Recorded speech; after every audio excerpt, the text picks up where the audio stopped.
I share what I'm listening to and my thoughts on music and the business daily for free at helloyassine.com. What's poppin', y'all? Ye has got to be one of the biggest haters ever for anybody that threatens him. So he just recently apologized to Drake. They've had issues for, the better part of nearly 15 years now.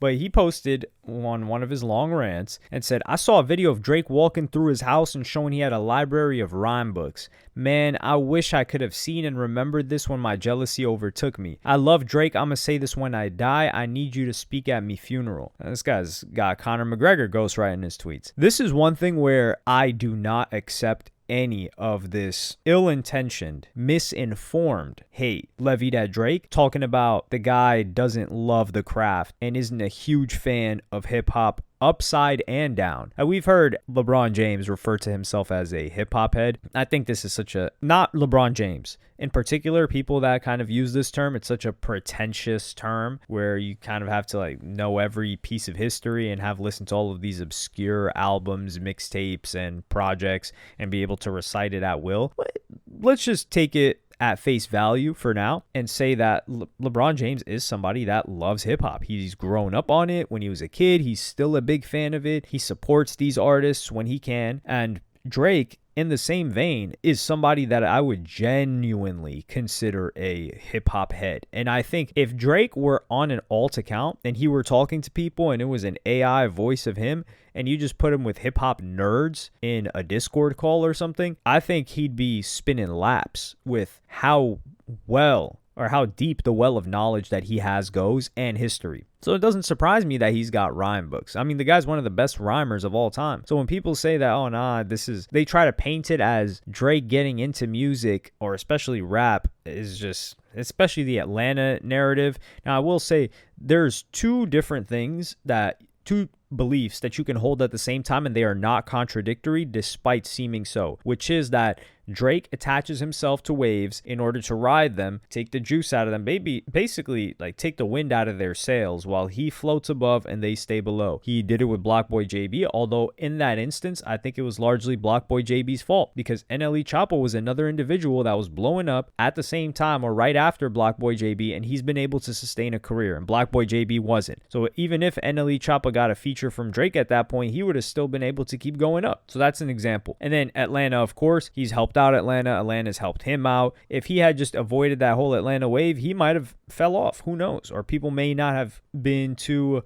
keen on listening to what he was making if he wasn't tapped into what's constantly evolving in terms of producers, but as well as rappers. So you can have that belief and say, oh yeah, he tries to ride waves, but to attach that to, oh, he just tried to ride hip hop as an opportunity to make money, that is something where you Drake haters are going way too far. But circling this back to Ye and Drake, I think the reason why Ye and Drake's relationship has been rocky for so long is that Drake is a competitor and Ye wants people that looked up to him to fall in line, and he's been so accustomed to that throughout his entire career. And I do think that's something that Ye has also done himself. It's not something that he's expecting that he hasn't done. For instance, Jay has helped Ye a lot in terms of production, in terms of his deal, in terms of them doing an album together. And of course, Ye is so talented, Jay would have to do that. It stood to benefit him. But when it comes to Jay, Ye, for the most part, has always talked very respectfully.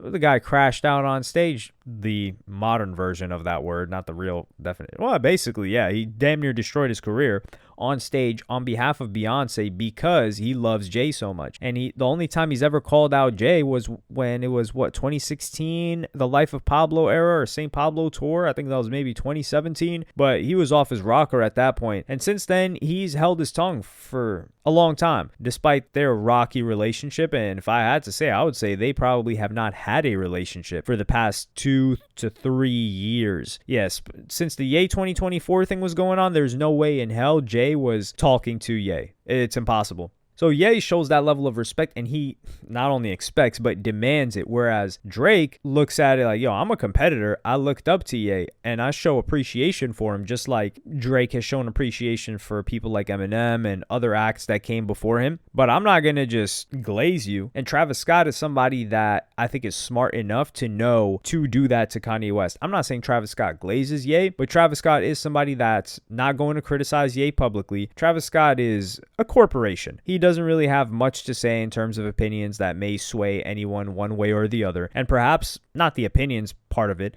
but the fact that Travis Scott is so lacking in polarization may be one of the reasons why his recent number one song is one of the worst performing number one song in history, having already fell off the charts after debuting at number one, falling off the charts in about 4 to 5 weeks. Big Sean is another individual that Ye has lashed out at and said he should have never even signed him and that he's a bum and that he's trash, because Big Sean had a differing opinion from what Ye was putting out there, and Big Sean wasn't even being disrespectful. So when Drake, somebody, and this is the thing, those guys can't threaten, the Big Sean in particular, he can't threaten Ye's status as number one. Travis Scott, he can.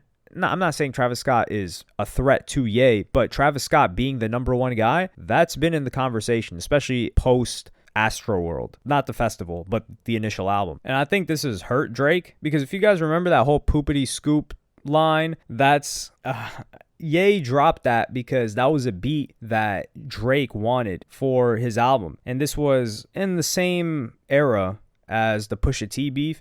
So I think Drake has dealt with a lot of betrayal from Ye, and Ye has always shown respect for Drake's pen. But even earlier this year, there have been unnecessary moments where if I'm Drake, I don't know if I'm going to forgive Ye. They may work together. I do think if they do something publicly, it would be good. Not even now, actually. Especially with what Ye's on right now. If I'm Drake, I'm not messing with him. Because Drake has written for Ye, and then Ye talks about, yeah, Drake's such an amazing writer. I wish Drake could write all my songs. And then earlier this year, you're jumping on like that when nobody asked you to jump on. He voluntarily hated. So after they had patched up all the issues that they had behind the scenes, whatever it may be, especially when Ye was reading out that apology with Jay Prince watching over him, Jay Prince Sr. watching over him, like your teacher watching or your mom watching over you apologize to your elementary school teacher after the parent-teacher conference. Do they still even have those things? So after that happens, you're deciding to come in and hop on like that on a remix to a song that nobody cleared the remix, nobody wanted you to on the remix,